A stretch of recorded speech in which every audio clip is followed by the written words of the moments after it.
What's up, guys? Welcome back. Another day today working on Zac's 33. Still just waiting for Zac to get out here. It is a very gloomy, sad looking day today. So today is the day that they've shut down all the borders and this coronavirus lockdown's starting to get really hectic. Hopefully by the time you're watching this on my channel, it's sort of blown over a bit. My content's a little bit further behind Zac's, but we are practicing social distancing, Zac and I. We've talked about it. We pretty much only come from here to home.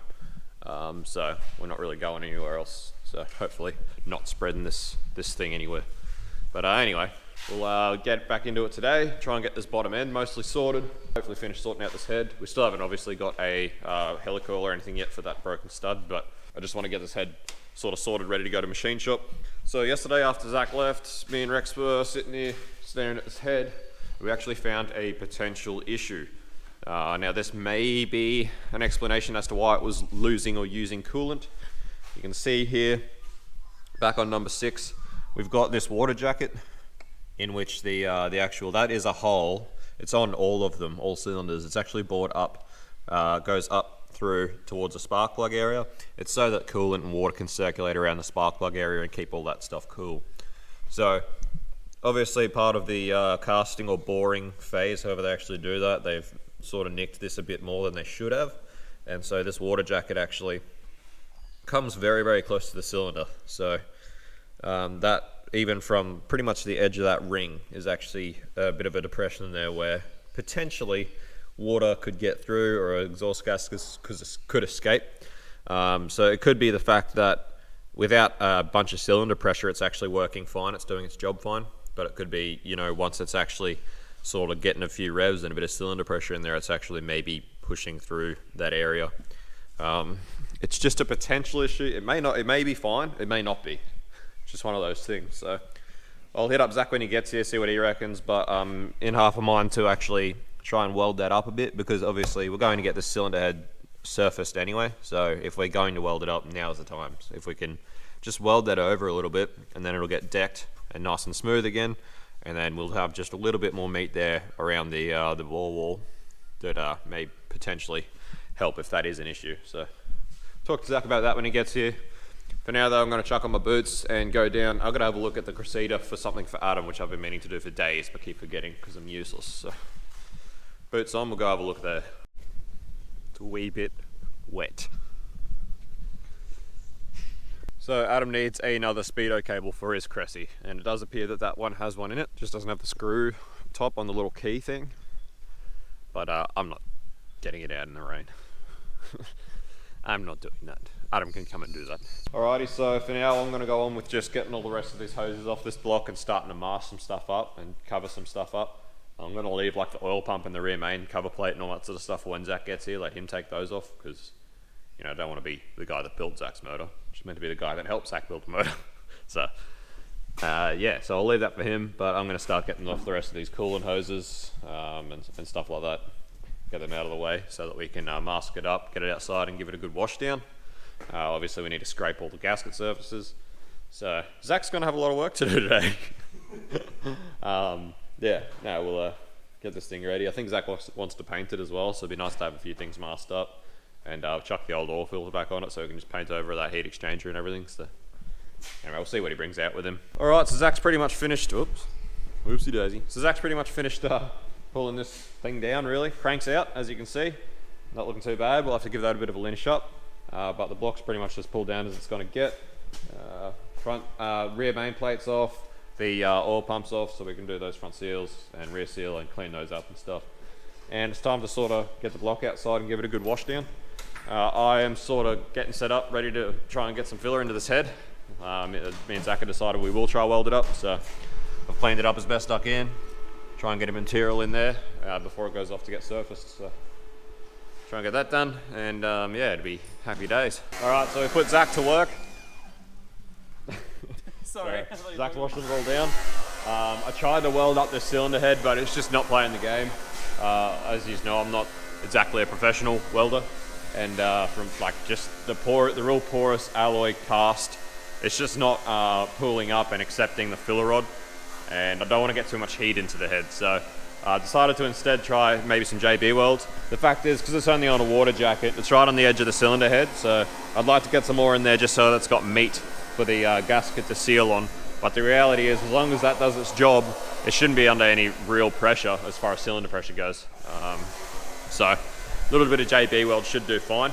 It's not actually in the high pressure sort of part of the head, and that would essentially do the same job. So I might try some JB weld, and I'll just let the machine shop know when I give it to them that that's what's there. And when they service it, they can inspect it and sort of decide, and then they can decide if we should get them to repair it or whether they reckon the JB weld's going to be fine, because evidently they're going to be the people who are going to know, because that's what they do every day. Righto, so Zach's cleaning up all the gasket surfaces on the block, which we probably should have done before we cleaned it, but that's all right. We'll do it clean up all the Zach gasket surfaces, and then we'll give it another clean up. I've had one run of JB weld at this head. I know it looks ugly, but as we said, the head's getting surfaced, so I wasn't really very worried about how it looks, because it's going to get decked anyway. Just want to make sure it's filled, so I'm going to let that go off a bit, and then I'm going to put another pass on it, just a little bit more on top of where that water jacket is, and that should be that done, and that should be enough time for it to set before it gets machined tomorrow. So Rex was working on this 350 as well, so Rex is doing his own thing, pulling down this 350 that came out of the cruiser many moons ago. So it's all happening. There's still so much work to do, truly, like a lot. But yeah, Zach having heaps of fun. What's up, guys? Sorry, a long time between clips, but yeah, been real busy. Plenty going on. So Zach's crank isn't looking, it's not the best. On a lot of the mains, there's a little bit of rust, a little bit of pitting. So I'll be spend a bit of time this afternoon just trying to linish that out as best I can. I'm not going to worry too much about it. It's still going to do the job. It's not going to be detrimental. It's just not the best. But it'll be fine. Spend a bit of time linishing that up. Rex is having some troubles with the little 350. He's just gone to get some parts. He's actually gone to pick up his center bearing for the 31 as well. So hopefully tomorrow we can sort that out. Zach spent heaps of time on the block making it all nice and beautiful, getting all the gaskets off. So it's all cleaned up. It's ready for a hone.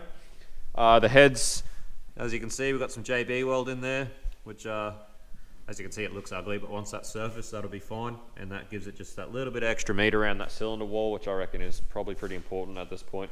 I've spent heaps of time cleaning up the oil pump and the rear main plate, getting the seals out of both. They're all pretty much ready to go at this point, ready to receive their new seals. We spent a fair bit of time cleaning up all the pistons, getting all the rings off, cleaning up all the ring grooves. So Zach and I did those. So they've come up all good, and they're all in the engine room, sort of getting ready to go. So it's all moving along. At this point, we'll probably do a bit of a hone and start doing some ring gap. And then after that, I'll get Zach on some more cleaning. And I'll continue to linish up this crank, see if I can get it nice and good. So, but for now, we'll do some honing and some ring gap. Zach's here honing his block. Not bad. Yeah, we'll give it a hone. We'll do some ring gap.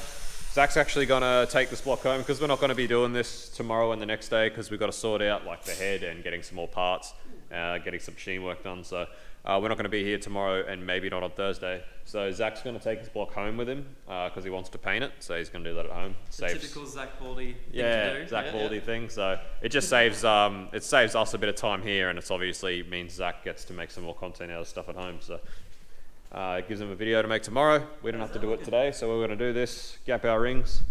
That looks great, mate. Excellent. Perfect. Let's move on number 4. So yeah, we'll hone this up, we'll gap the rings, and then I'll just put a bit of ADF Dex 3, like a bit of a wipe on it, just as a bit of a protectant layer so that Zach can take it home, and those balls should stay nice and protected. And when he comes back, we'll clean them down. If they need just another quick hone, we'll quick hone them. I don't think it's going to affect our ring gap too much. And then we'll assemble it later on this week when we get everything back here. So I bought you some brake cleaner.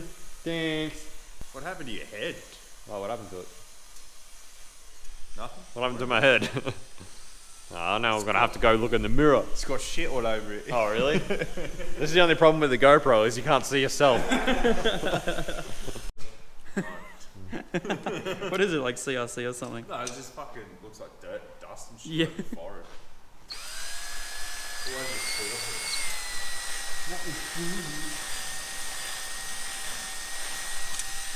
So we're all honed. We've done all our ring gaps. The top rings were all pretty spot on. I just had to open up a few of the second rings. But yeah, having a lot of good. It's nice having this engine room, having to be able like a place to lay all this stuff out. It's very nice. I like it a lot. So yeah, we're getting pretty much there. I just got to do a bit more linishing on this crank, and I'll probably set Zac up to start cleaning up his alternator and his ancillaries and stuff that he wants to clean up. Like I said, Zac's going to take that block with him, so I'll just get a rag and some ATF Dex 3 and just put a bit of a coating on those ball walls so that they should be fine over the next few days. And like I said, if we have to just give them another quick home when they come back, that's all good. It's not going to bother it too much. So, but apart from that, we're doing pretty well.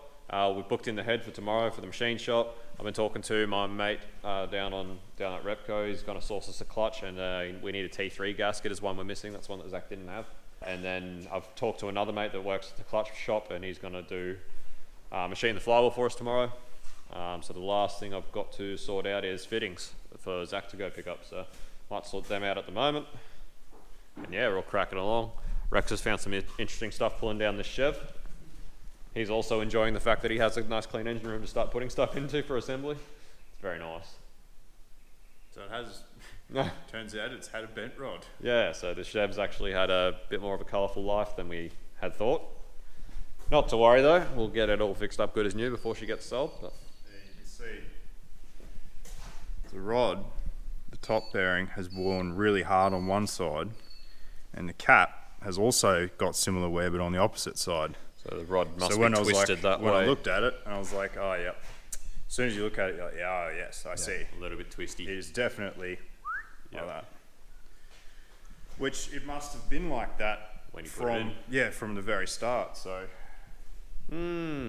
Interesting. Righto guys, so Zac's just heading off at the moment.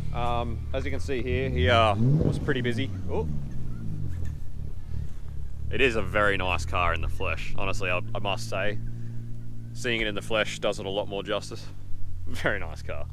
But so Zac was pretty busy this afternoon. He's cleaned up his alternator, starter, most of his ancillaries and stuff.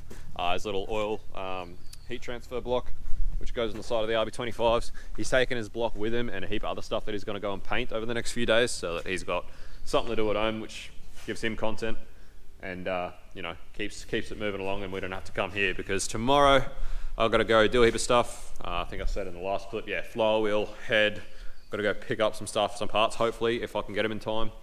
So it's looking like, I was hoping that we could get the motor together towards the end of this week and get it in the car this weekend, but the way it's looking at, the way these parts are probably going to come in, we should hopefully still be able to get the motor together later on this week, but I don't think we'll be able to get it into the car until next week, because I think things like his clutch and that won't be here in time. But regardless, we've got some other stuff that Zac's going to pick up for us tomorrow from Brisbane for it as well. Some fittings, like a fittings for his sump to complete his head drain and everything like that. So it's all moving along. Got a bit of running around to stuff to do tomorrow, which I don't mind because I've got heaps of editing to do anyway. And but yeah, it's all going to come along. Honestly, so far, like today was a pretty good day. It was good to get the ring gap and the block honed. It's good to show Zac how that all goes about. I think he's learning quite a bit being around, which is good. It's been a pleasure having him here. So it's nice that this head's sort of fixed up. That JB weld's done really well. So once that's surfaced, that should help that a lot. It's a pity that I couldn't get the actual weld right, but yeah, I just couldn't get it to take that really porous cast alloy. I couldn't get it to accept the filler. It was just balling up and dropping, and it wouldn't actually pull the cast. So anyway, more practice probably, more knowledge. Again, Fab's one of those things we're still pretty new at. Haven't done a lot of it. Don't do it every day, so not really in the nose too much. But it's been awesome having this room. I think Rex would definitely agree, working on this 350 as well. Having this room to clean, like you clean stuff up and you put it in this room and that's it. You don't have to worry about it. So good. So we've got Zac's crank in here. I linished out all of those sort of little rusty spots. They've actually come out quite good, so a bit better than I expected. To be honest, I didn't expect it to polish up so nice. Also looks like this motor never had a spigot in it. There was no spigot in the crank. So probably has a lot to do with his noisy gearbox, which I'm pretty sure is bearing noise, which is probably input shaft noise from the input shaft bearing, because he probably has never had a spigot in it, this car. So anyway, Pistons are all cleaned up, ready to go. This is our ring in for number 3. So they're all ready to go. That's going to be awesome. All our rings are gapped up, ready to go. As you can see, we've still got to put seals and stuff in. So we were thinking about maybe trying to do some bearing clearances before Zach left. He's gone home a bit early, but early days always good. But I sort of just decided, we only had, because we'd already loaded the block into his car, we could only do the rods. We couldn't actually do the mains. And I figured, especially for content for us both, we're better off waiting to do all of the bearing clearances in one video rather than have them spread out. Just makes it a nicer video, nicer content. So I'm thinking at this point, maybe we can do the next video on actually getting the bottom end assembled. And then maybe we can do another video on getting the actual head assembled. And then maybe another video on actually completely assembling the motor and getting in the car. So that's sort of my thought process at the moment. I'm hoping that's sort of how it works out. Assembling this head is going to take a bit of time for any of you who haven't done an RB25 head before, because the valve springs and retainers are set so far deep into the head because they sit actually down in the lifter bore. It's very, very difficult to actually get the valve spring compressed and get the collets on the valve and get it to lock. So to get those locks down there in the lifter bore and get them on the valve and release the spring is very, very difficult. So it takes a lot of patience, a lot of time, but it's just one of those things. So anyway, that's going to be it from us. Hope you have enjoyed another video.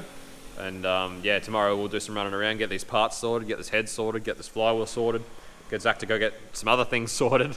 And hopefully, yeah, either Thursday or maybe Friday, we can come out and keep cracking along with it. So thanks as always. Hope you enjoyed. Hit like, smash like, smash subscribe. You say it right. Sorry guys, I apologise. Every now and then I forget and I just say it normal and it's just not on. So yeah, smash like, smash subscribe. We'll see you on the next one. We ain't about that life. Catch us later.